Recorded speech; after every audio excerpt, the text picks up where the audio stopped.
Hey all, here OS Reviews. A few months back, we checked out a pair of TWS wireless buds from Seoul Audio called the S-Fit, and I like them quite a bit because of their bright and cheerful colors, as well as solid audio quality. Well, now we're taking a look at another pair from them. This time it's called the S-Nano. And once again, it's retaining the colorful theme by having plenty of options that you can pick between, and this time emphasizing portability. They have one of the smallest battery case designs that I've seen yet. Otherwise, they do have transparency audio mode built on in as well, so you can magnify the sounds around you if you want to hear or have a conversation without even removing the buds. And they also come with a lanyard strap that you can more easily pop it onto a backpack or onto any keychain. In terms of the battery life, the buds themselves, when removed from the case, will last for 5.5 hours of continuous music listening, and then with the casing you get a combined total of 24 hours when on the road, which is still quite good. These are also rated to be IPX5, so water resistant, rainproof, and sweatproof. You can open up the flap to have a quick view of what the buds are like on the inside. And out of the options available, this time I decided to go with the Frost Color Edition, which is a bit more subtle in terms of their shading compared to the previous S-Fit that we saw from before that was mint colored, but it's still a very delicate shade that is a cross between a light blue and also white.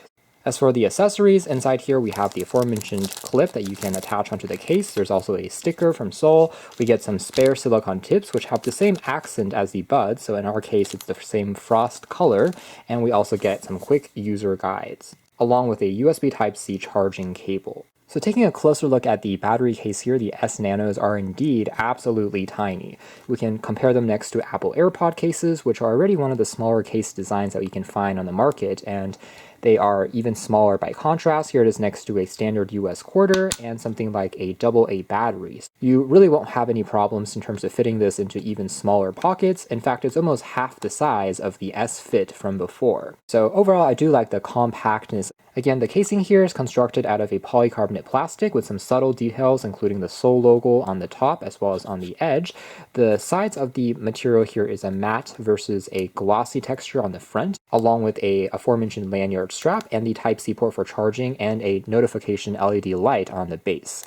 Now we can open up the door, which is sideways, as you can see there, has an interesting profile that is slightly slanting upwards, and then we have just the branding info, which you can magnetically pop to quickly give it a charge, and you can see that the buds here will basically immediately start to charge themselves back up. Talking a little bit more about the design of the buds themselves, they have a pretty typical shape that's not too special, and because of how small they are, one missing function compared to the S-Fit, for example, is those had more of an obvious wing that was a little bit more resistant to falling out if you're doing vigorous sports with a lot of head movement. But in regular conditions, if you're simply walking around a city street, for example, these will still be quite snug and they didn't feel too loose. We have a touch control pad on the top here that you can tap on to do various commands, and even volume controls can directly be accessed, which is great to see. More specifically, it's on the left side of the buds, which you can tap once to raise the volume higher and double tap on the left to raise it lower. So instead of splitting the volume control on the left and the right side, it is dedicated to the left bud.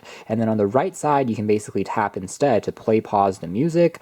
It's a little different, but still very easy to get used to, and I felt that the overall controls were responsive. It easily registered my taps without applying too much pressure and was pretty sensitive and easy to master, just taking a few minutes to get used to. So here it is next to something like regular Apple AirPods. You can get the idea that these are going to be even smaller, and when it comes to audio quality and performance, these S-Nanos also didn't disappoint.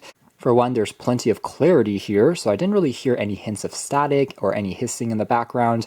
They are using a Realtek chipset which will support codecs like SBC and AAC, so aptX is one codec that isn't included here, but still it has very good connectivity. I never found it to kind of drop connection from my phone. I was able to walk around and everything was still very stable.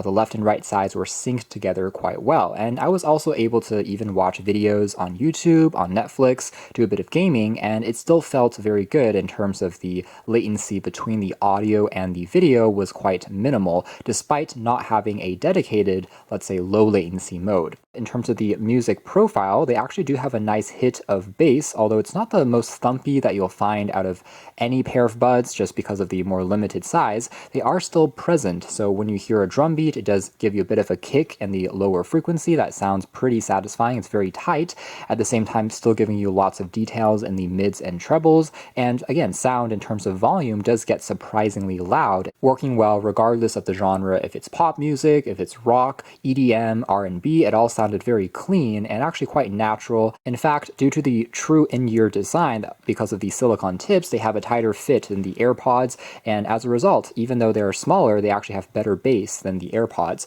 So overall, I think that for the sound, you really won't be too disappointed here for just casual music listening. Transparency mode is also done very well. It's a nice extra to have that many of the other buds often at this lower price range will omit. So that's more or less it as far as our hands-on review of the Soul S-Nano TWS wireless buds, which are ultra compact, and in this case actually sounded pretty decent, surprisingly, for how small they are. They're ultra comfortable, and they're just super easy to pop in and to wear and listen to. You can check out more details if you're interested in the links down below. For now, that's been our video. Thanks for watching here at OS Reviews. That's been the Soul S-Nanos.